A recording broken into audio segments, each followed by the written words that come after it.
몰아주기에 대해서 과세방안이 생겨야 된다. 이 세 가지를 한번 법피세라고 부르자 이런 제안이고요. 아까 김성식 의원님이 법피세 잘못된 개념이라고 제기하셨는데, 그렇죠. 미국에서는 사실은 자본이 그 세율이 너무 낮기 때문에 그걸 높이자고 하는 법피세 제안을 가지고 법피세 논의가 나왔는데, 한국에서는 그게 가능히 이른바 부자 증세라는 혹은 노블리스 오블리자는 상징적 의미에서 한국과 법피세라는 걸 쓰고 있고, 그 내용은 좀 다르다는 걸 말씀을 드리겠습니다. 다음 순서로 발표가 끝났고요. 다음 순서로 전문가들의 발표에 대한 토론을 하겠습니다. 자료집에 나와 있는 순서대로 먼저 충남대 경제학과의 조세현 교수님 토론부터 하겠습니다. 토론 시간 한 6-7분 부탁드리겠습니다. 네, 감사합니다. 충남대학교 경제학과의 정세현입니다. 발제하신 비율하고 대략적인 큰 점에서는 동의하는 부분이 많기 때문에 아주 신랄하게 비판하는 그럴 것 같지는 않습니다만 몇 가지 질문 드리고 싶은 것은 사실입니다.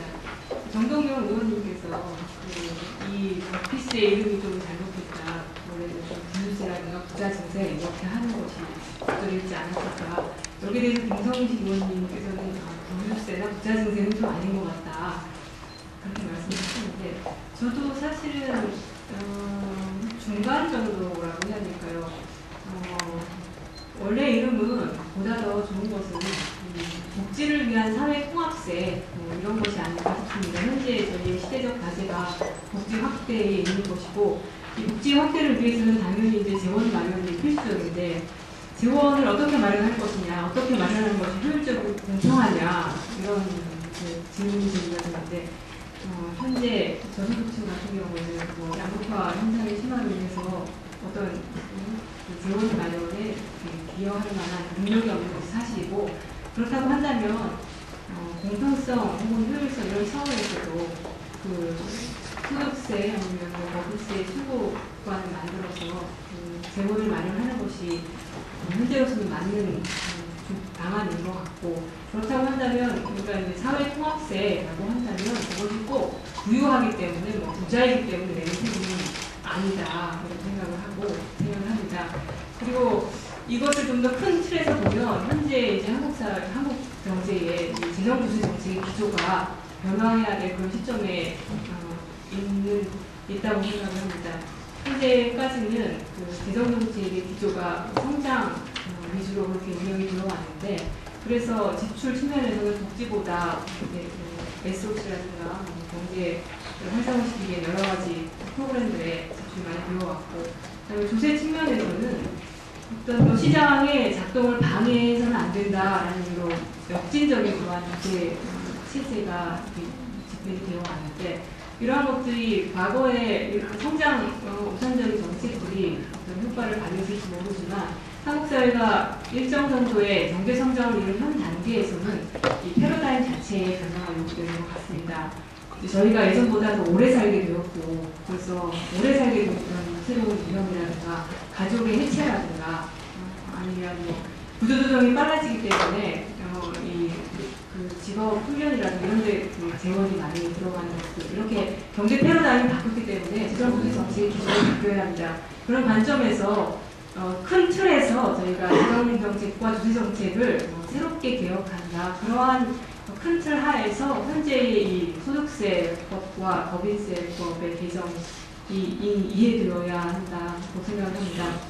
이런 것들은 저희들이 다 이해를 하고 있는 것 같고, 거기에 대해서는 문제가 없지만, 제가 질문드리고 싶은 것은 특히 이제 현재는 어느 누구도 다 복지 확대가 필요하다, 그것을 위해서 재원 마련이 필요하다, 이것은 다 인식을 하고 있지만, 문제는 그 복지 확대를 어느 정도 할 것이냐, 이런 것이 문제가 되고 있는 것 같습니다.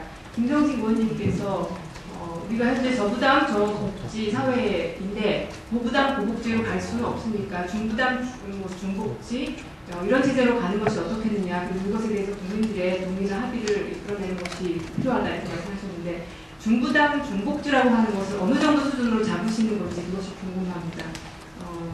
OECD 평균, 저희가 OECD 가입 국가니까 OECD 평균 정도라고 생각을 하시는지, OECD 평균이라고 한다면 현재보다 한 2배 정도 저희 복지 수준이 올라가면 맞을 것 같습니다. 그렇다고 한다면 현재 90조 이 정도 된다고 하면 한 180조 이렇게 해야지 OECD 평균에 이르는 것이니까, 만약에 우리가 스웨덴 식의 보복지로 간다면 현지보다 한 3배 아니면 3.5배 정도로 늘어야 합니다.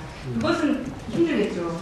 하지만 그래서 중부담 중복지가 어떤 수준을 의미하느냐, 여기에 대한 하나의 입장이 좀 필요할 것 같고요.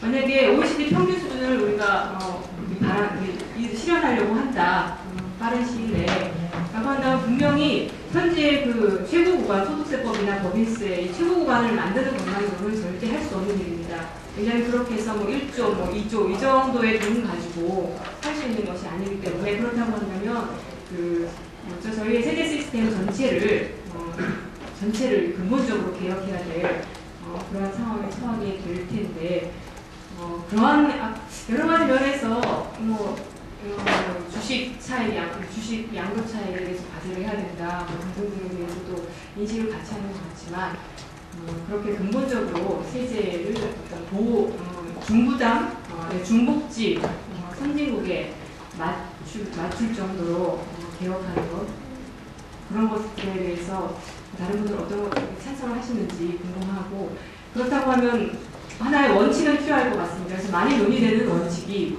그 OECD 평균 수준의 복지를 하자라고 하는 진영에서 많이 이제 논의되는 증세 원칙, 복지 증세, 보편 증세, 부자 증세라고 하는 3대 원칙이 있습니다.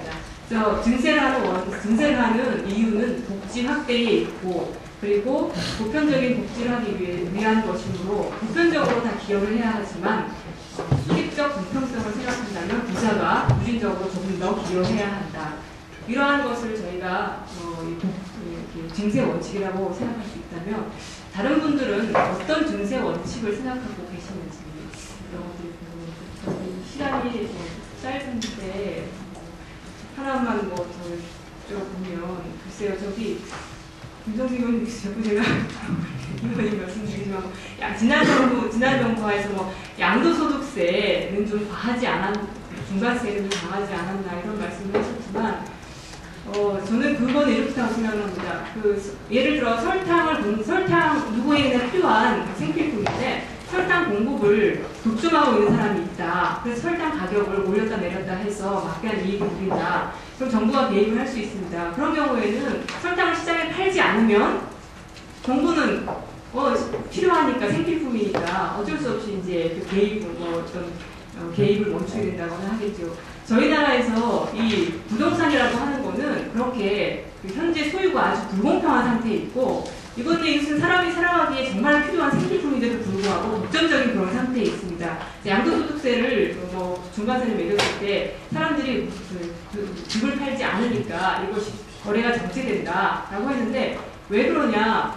그러니까 안 팔면 언젠가는 정부가 그 중과세를 없앨 것이다라는 기대가 있기 때문이고, 그 다음에 독점적으로 소유되고 있기 때문에 다른 대안이 없는 것이죠. 그래서 이런 것들을 해결하기 위해서라도 이 임대주택이라든가 이런 공급 부분에 있어서 정부의 역할이 강화되어야 하고, 근데 임대주택을 공급하는 것 자체도 결국은 재원이 필요한 것이므로 이런 것들이 다 한꺼번에 논의되어야 되는데, 이것이 분리되어서 조세정책은 조세정책대로, 그다음에 재정정책은 재정정책대로 따로 분리되어서 이야기될 수 없는 것은 아닌가.